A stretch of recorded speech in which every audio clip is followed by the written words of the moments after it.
ভৱিষ্যতে কোভিড ৰোগীৰ চিকিৎসাৰ ক্ষেত্ৰত অক্সিজেনৰ যাতে অভাৱ নহয় তাৰ বাবে কেবিনেটে সিদ্ধান্ত লয় যে নতুনকৈ স্থাপন কৰা অক্সিজেন উৎপাদন উদ্যোগলৈ 100% বিনামূলীয়া বিদ্যুৎ যোগান ধৰা হ'ব। বন্ধ হৈ থকা অক্সিজেন উৎপাদন উদ্যোগ পুনৰ মুকলি কৰিলেও 100% বিনামূলীয়া বিদ্যুৎ যোগান ধৰা হ'ব।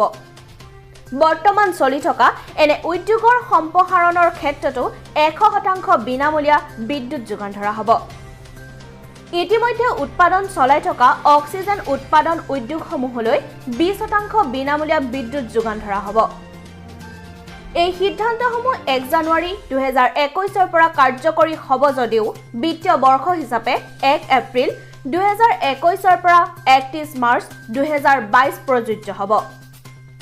বিটিআৰ প্ৰধানৰ লগতে কাৰ্বি আংলং আৰু ডিমা হাছাও স্বায়ত্তশাসিত পৰিষদৰ মুখ্য কাৰ্যবাহী সদস্যসকলক কেবিনেট পদমৰ্যাদা প্ৰদানৰ বাবে কেবিনেটে সিদ্ধান্ত লয়।